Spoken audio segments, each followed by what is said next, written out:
I wish good things to you who's watching this. I am Alexey, and we're starting round 4 of the 2025 Carcassonne Champions League with a battle between Taiwanese expert yuhaihanemi and Ukrainian master Samuelsson. As you can see, this is the battle for the first place in Group G. So important from the tournament standpoint. Yuhaihanemi currently rated around 60 points lower than Samuelsson, but overall not that far in skill. I would give the Ukrainian master a 60% edge. So let's see if my prediction comes true, although 60% is not really a prediction. This means that anything could happen, but the Ukrainian master does have more experience. Hi Nepamai, hi Dale, hi Wise Maze. I actually forgot about that. So it's not round 4, it's round 3 still. So, okay, I know how I should have named this video. It's week 4, but it is round 3. So normally you're supposed to finish your games from Monday to Sunday, but because of the Mind Sports Olympiad that took all the weekend, these guys scheduled their game for today, but it's technically still previous week's game. Anyway, thank you for making that clear, but from the tournament's situation standpoint, that does not change much. It will be indeed a battle for the first place in Group G. So what are we having here? Samuelsson with red meeples, Yuha with green meeples.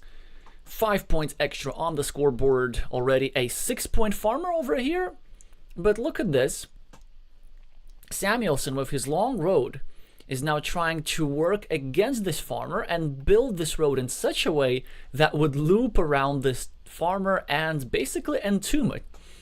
Yeah, so actually now you have to really question that farming choice if you are a Taiwanese fan. Well, first of all, because there's this restriction option that the Ukrainian master is going for, and second, because there's still some other farms available, such as this 6-point farm, and with a curve right here, it could get some extra green squares and become longer and so on and so on. So maybe this could be Red's strategy, one of the ways how he could get rid of that 5-point disadvantage. Well, first of all, if he completes that road, then he will be ahead on the scoreboard anyway. Second, he could entomb this farmer and box it completely, and then use his meeple majority elsewhere, maybe over here on this farm, and make it bigger. He was also trying to block Green's invasion into his city, but unsuccessfully. Now the city is shared. Let's see if he's crazy enough to go over here and re-attack it. No, of course he isn't. But that would be fun. So Red really doesn't have a lot of choice. Actually, maybe some sort of prophylactic move. So for example, going over here. No. Okay, this move makes sense. This move makes a lot of sense, because it takes out a monastery spot. But if you're going to start an idea, then you better finish the idea. And with this move, it was just so much better to go over here and continue unboxing that farmer. But now Yuha with the curve is now managing to bail himself out. He created another green square and another green square and so on. And now this farmer will actually be looking good, looking very, very good. So you see, Green was trying to block this road. And Red, of course, wants to save his road, still leaving 2 road monasteries that fit into this square. But as a result, when a road monastery will be placed here, and it will be placed here because it is in Red interest to recover his road meeple, and it is in Green's interest, in the interest of just taking these 8 and then future 9 points. And this will result in the expansion of what is now a 9-point field into a 15 field with a ginormous number of green squares and then some. So this one move, strategic importance. Like Samuelsson had a chance to turn the game into a completely different direction. To say to this farmer, hey, are you making a Marian Korkan impersonation? especially since it's a green meeple. And then I don't think the Taiwanese master or expert, I actually forgot if they have achieved the master title or not. I don't think they have, actually. So they would be in a very difficult position. Instead, they're in a great position.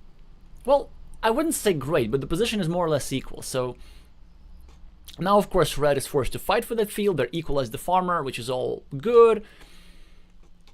Eventually, this field will be joined, and we will be witnessing a Brazilian field fight between a Taiwanese and Ukrainian.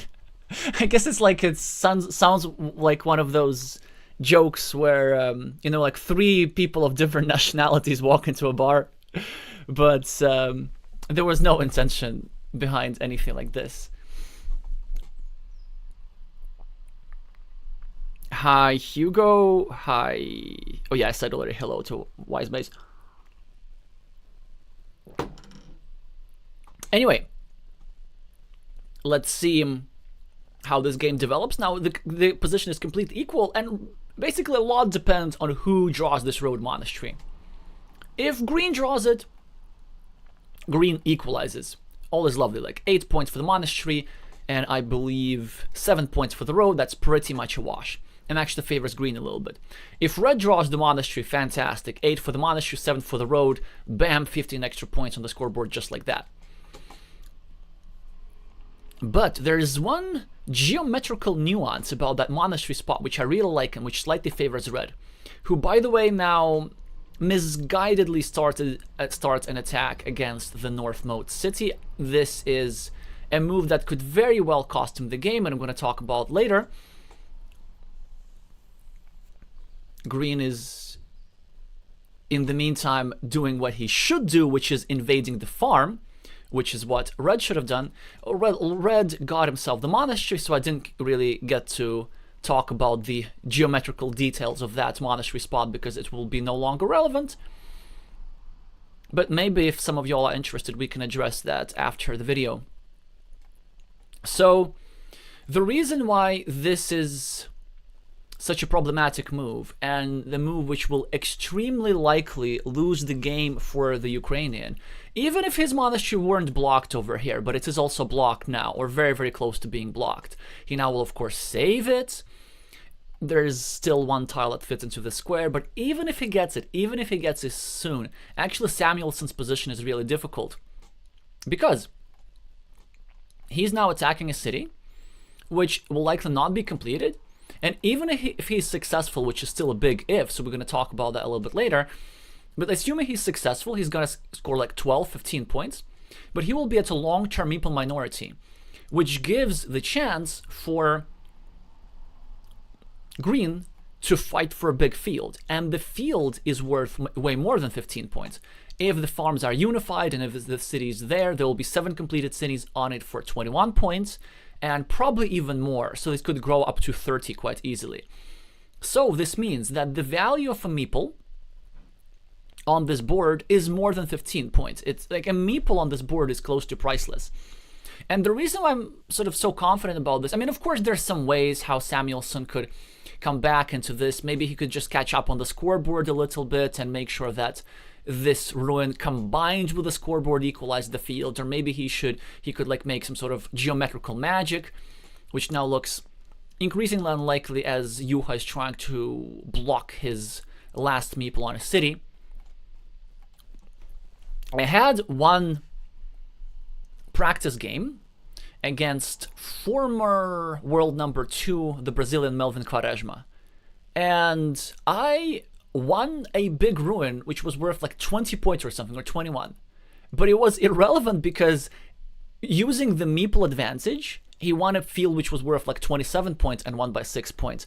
And in the middle of the game he sort of said that it doesn't, like, that this ruin doesn't even matter whether it's like 15, 20 or 21, as long as it's significantly less than the field and it takes up an extra meeple and there are no other imbalances in the position. For example, the scoreboard is balanced, like no side has a way to get away with 3 monasteries or something, then I was pretty much like doomed from the get-go, even though the ruin looked really, really good and very much worth fighting for.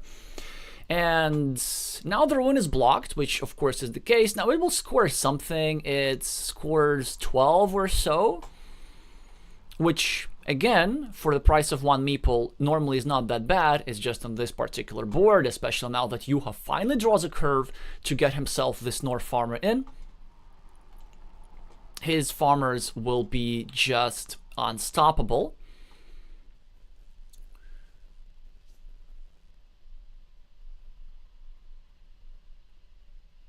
Thank you, Napamai, for confirming that Juha is in fact a master, which does show in this game. I kind of like their moves a bit more than I like Samuelsson's move here. Juha also decides to drop another 6-point farmer because we're nearing the end of the game. Samuelsson still has a chance to complete the city, but there's not many tiles that fits into that square. And now really trying to struggle hard. He wants to draw the one remaining cow tile that fits there. He now manages to cover up that city, and now it will be a true coin flip. I don't think he can go over here. So he's thinking whether to take 8 immediate points and split off his city over here against that guy. I think he's behind enough that he would need to go for the big points, cover up that square, and just hope for the coin flip. There's still one tile that fits into the square. It also happens to have a shield. So he will score 1, 2, 3, 4, 5, 6, 7, 8, 9, 10, 11, 12, 24 points for a city. Hey, this is actually not bad at all. So 24 points for a city, 12 points for a ruin, that's 36. He could actually swindle this.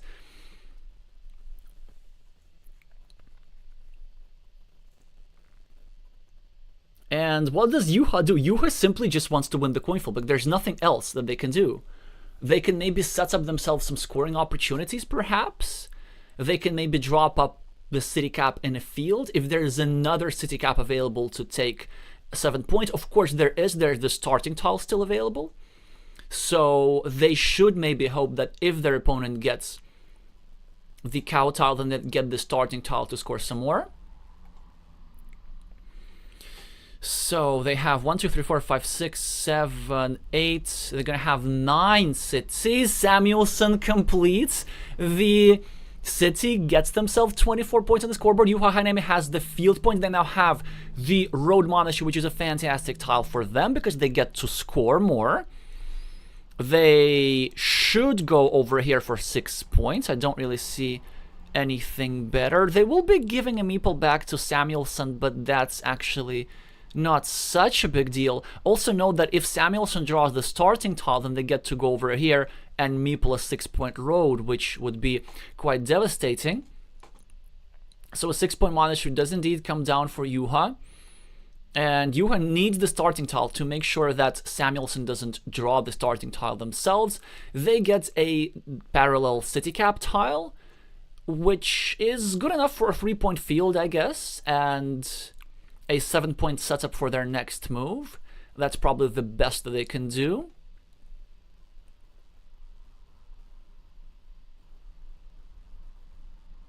So let me think about it. So they have 19 points on the scoreboard and 2 extra for the monastery, because 8 versus 6. Then they have 2 extra in the city mini battle.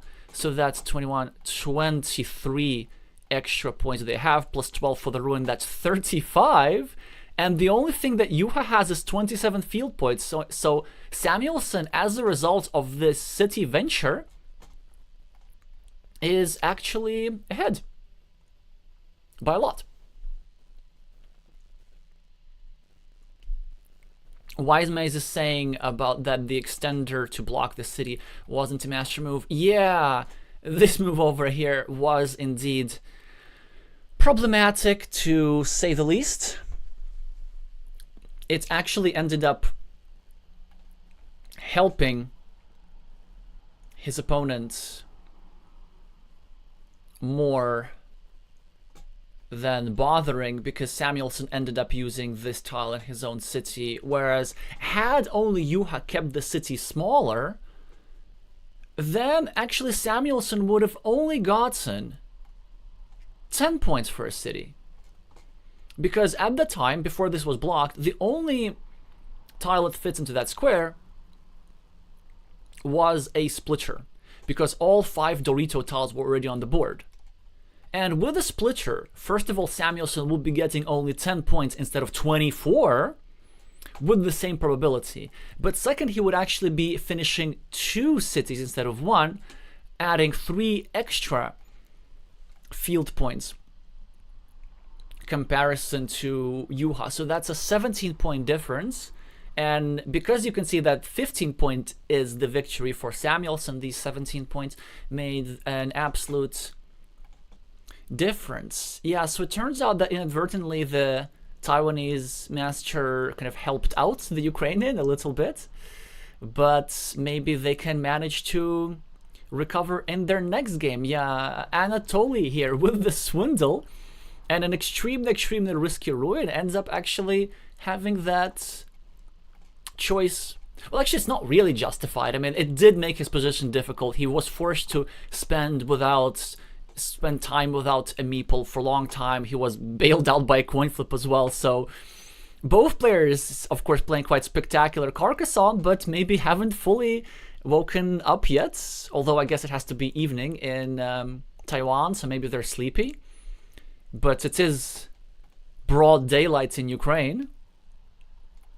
So Juha now starting the second game, and they will be getting that statistical advantage, but Anatoly with the red monastery meeple already has a decent position. Probably looking to start a new city over here, build up his monastery as well, or maybe over here, kind of saving that square for a potential monastery spot. Various option available. Yeah, probably even prefer this placement a little bit, and the Ukrainian master agrees with me. Hi Kaika. Juha is building up their city.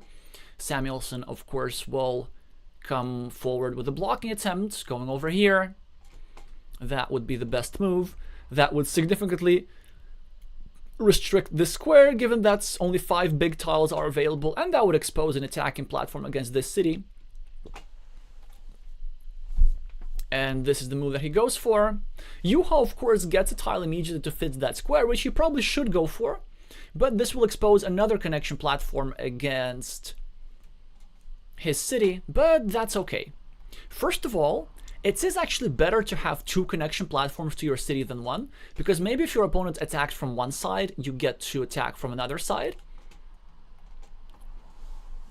And second, if Samuelsson draws a road tile or a monastery tile, which is exactly what happens in this situation, he can't really obstruct that city, so his best bet is probably to go over here or over here, just do his normal thing, and then hope to draw an invasion tile later. The worst thing that he can do is do something like this, which many expert players would do, by the way, and start obstructing that city, because this wouldn't be really obstructing the city, it would be eliminating one of the connection platforms, which actually red needs in this position. So red does in fact add himself a monastery point. I would have maybe preferred this here move, just to try and save that square for something else, maybe for a straight line to build up a little bit more efficiently. Because with a straight line, we can build around the monastery like this, like through a loop. Or we can also, of course, stack monasteries and stuff. Now, this move by Samuelsson now makes all the sense in the world, because he's actually preventing a huge threat. If he doesn't go here, then Juha goes over here, adds 1 point to his city, and covers up completely. So Samuelsson is now making sure that he creates an invasion platform for the future, if this invasion platform is covered up. Juha, with really not a lot of options, probably should go over here and start a new city, and basically just pray that Samuelsson does not get an invasion tile. If Samuelsson gets a blocking tile, that's actually great for Juha, because it will guarantee that, first of all, red does not invade this city, which is already worth a lot. Even if it doesn't get completed, it will be worth 12 points, which is a good investment for a meeple. Now, of course, Samuelsson does get an invading tile, but this now allows the Taiwanese player to maybe go over here and start blocking that square. To block both meeples, but make sure that Samuelsson is trapped with a small number of points, and this guy is trapped with a big number of points. straight line for the player of Taiwan. Not many productive moves. You really don't want to be starting this 3-point road because it is pointing into a city tile. Instead, he goes for a block, which makes sense. Samuelsson now with a connection tile. And now both players could, in theory, draw something to reconnect. But the Taiwanese player doesn't do that. This is indeed quite an unfortunate run out for Taiwan here because he spent a lot of effort building that city whilst the Ukrainian was building his own stuff. And as a result, the Ukrainian just has more stuff on the board. And now stacked monastery makes it quite likely to be a very quick match.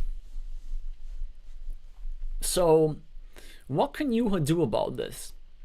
Really not much. I think we just play a normal game and then we simply gamble and wait for either the dagger tile here to invade or for a starting tile here to invade.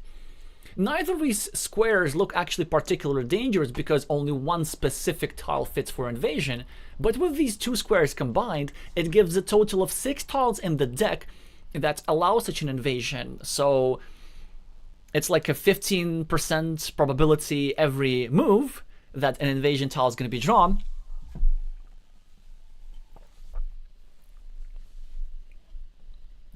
Samuelsson continues his city.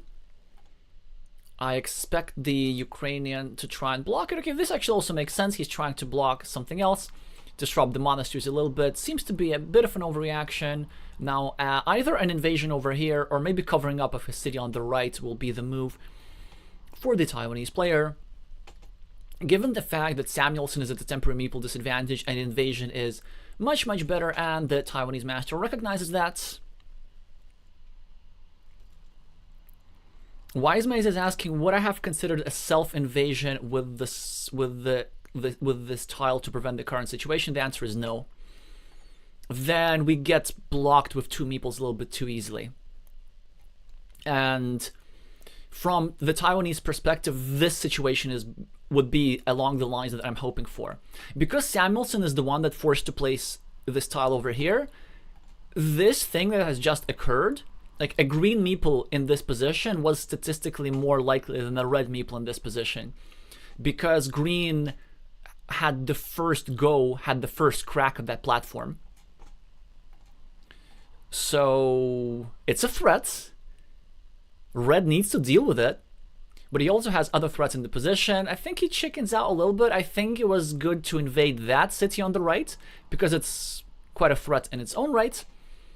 And Yuha now will go over here, or over here. It's a symmetrical move to try and cover up his other city. Now a monastery tile.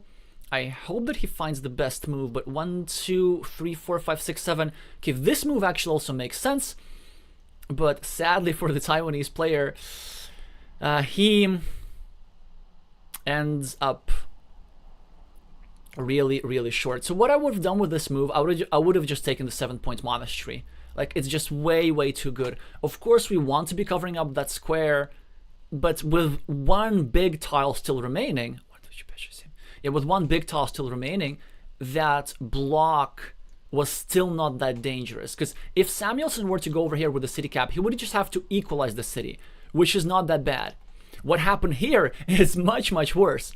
Because now, Samuelsson has 4 tiles to complete the invasion over here, whereas Yuha has 3 tiles to complete the invasion over here. So Samuelsson is more likely to complete the invasion first, and then even block that square, or even get a splitter, split off that guy, and finish his own city for upwards of 36 points.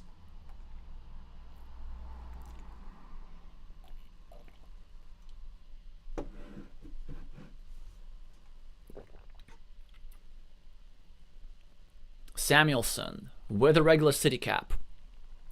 He's probably thinking whether it's worth to address something about this square. Also, I even underestimated the severity of the situation. Red has more connection tiles than I initially told y'all. Yuha with a road tile trying to protect his city, because he does have this other threat that he could deal with. But the problem with the Taiwanese player's position is, like, really this move pretty much destroyed his position. Like with extra 9 points on the scoreboard, which were so easy to get, he would have been tied with Samuelsson basically, and the shared invasion of that city would not really matter. And then the main threat of the board would be this city over here. But now it turns out that it is the Ukrainian who gets a crack at that spot because Yuha did not place it over here. And I've seen this so often. For example, in the semifinals of the 2021 European Championships, Sergei Tarakanov against Maris Lazdinch also lost the game with a similar idea. They had a 7-point monastery available to them, but instead they made some sort of move which only sort of kind of protected their city a little bit. And you see now Samuelsson gets all those monasteries and all those points. Yuha now successfully blocked Red's meeple over here, even though Samuelsson split off Yuha's meeple and was temporarily threatening this stuff. But the fact that this square is blocked now and this guy is trapped at 1 point will not hurt Red that much. Red has already 10 points extra on the scoreboard, which will more than compensate for the loss of a meeple and already some construction project over here.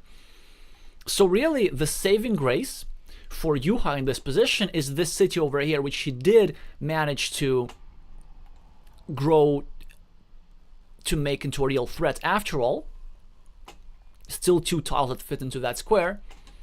Moreover, this tile comes with not just a 16-point city, but with a 9-point farmer as well, possibly another farm on both sides, so Yuha does have some sort of temporary meeple majority, which they can still use. They now score quick points, restricting the square a little bit, so that works nicely. Samuelsson, in the meantime, can build up his monasteries. And now the tables have shifted a little bit because this square is quite restricted. There are only 2 tiles that fit into this square. So if Red doesn't manage to get this tile soon enough, and if he stays at only 1 meeple, then I already start liking Green's chances. Because not only Green does have the 75% over here, Samuelsson, who now of course successfully defends his monastery, doesn't have the chance to anticipate that city correctly. So what you're supposed to do as the side that's about to get hit with a big city is you're supposed to play compensation. You're supposed to drop farmers around this. So as Red, you're supposed to go here or here and drop a farmer. But you can only do that when you get yourself an meeple back. Because you can't drop your last meeple on the farmer because you need to keep a meeple in hand for quick points. So that's the predicament of the Ukrainian, and he decides to solve this issue in a rather radical way. He pre-built a city next to his monastery, allowing Yuha to draw a Dorito tile and score 12 points, just so that he can give Samuelsson a meeple back sooner. And now, of course, there's no point in dropping a farmer. 5-point road will be the move. He's just thinking about the orientation of the tile.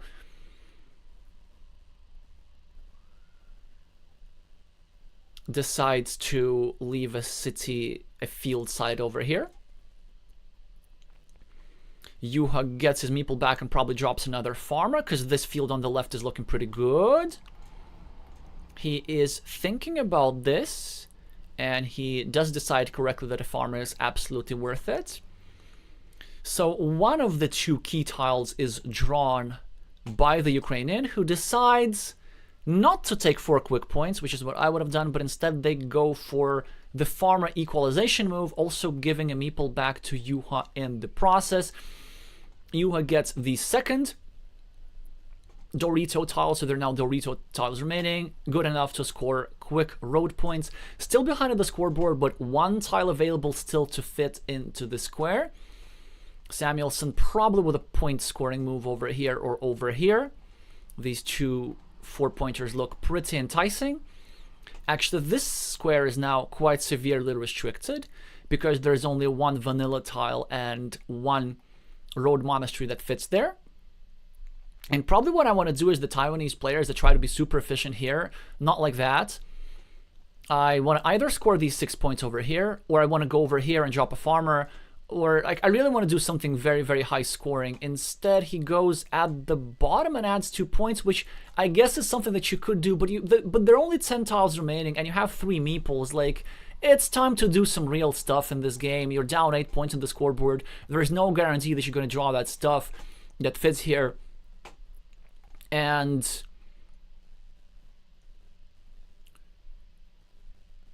since you still have the meeple majority, it's still possible to get something going.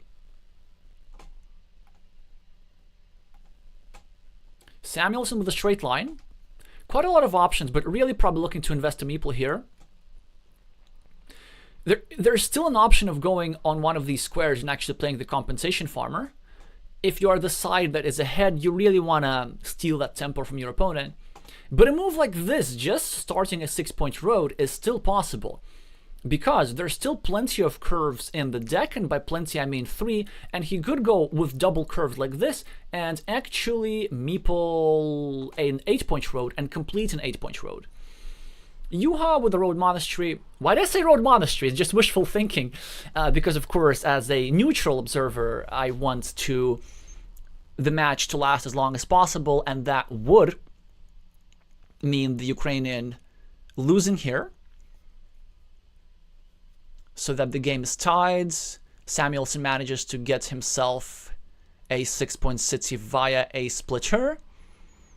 Yuha gets a curve, probably looking to, you know what?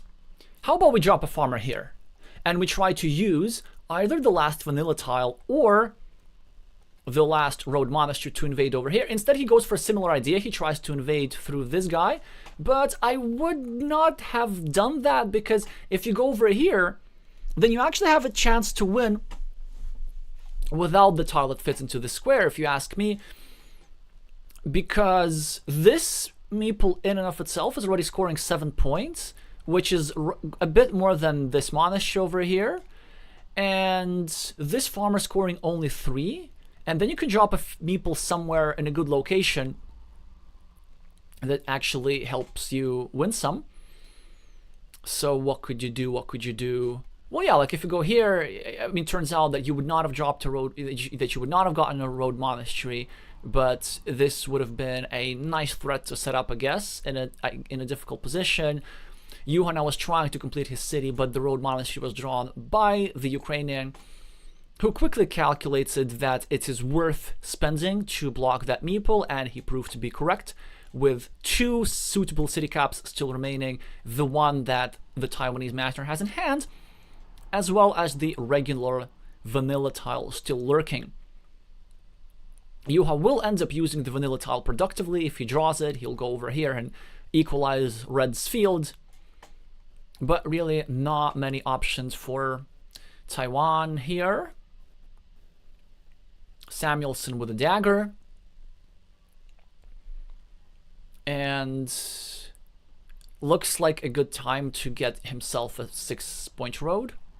Not really many options with that sort of tile, or actually just 3 quick points over here make a lot of sense. Then with 18 extra points, I don't think there's really a significant threat that the Taiwanese master can pose. High Glavier. Maybe he's calculating whether some sort of invasion like this is possible, which it is. So Yuha can score like 9 points or something with a roadie tile and the last vanilla city cap, but the vanilla is first drawn by Yuha, which he uses to score 7 points in his field, 4 for the city, 3 for the field. This invasion still remains to be complete. Samuelsson with a curve can score easy 5 points or 6 points over here, which he's going to do. And I didn't quite manage to figure out what the last tile is. It happens to be another curve, so an invasion will be completed, and this is a 7-point move for Yuha, 6 points for the field equalization, plus 1 point for the roads. Even though Yuha scored quite a lot, it was still not enough to overcome the deficit, and I think a lot of that had to do with just being a bit too sheepish with the monastery over here, not taking a 7-point spot, which ended up being taken by Samuelsson, so that was a roughly 15-point swing there. And yeah, very quick match here. One of the quickest we've seen, under 40 minutes. Not necessarily for a good reason. I'm a bit disappointed because the players blitzed through rather complicated positions, and there wasn't really necessarily time to explain the depth, the things that they might have been thinking, at least intuitively, or some threats in this position. But hopefully y'all got something out of it. At least it's always fun to see some big city threats. Sadly, of course, big cities didn't get completed. So Samuelsson defeats Yuha of Taiwan with a 10-point difference only, by the way. Let me now finally update the scoreboard. And then we're going to be wrapping up shortly.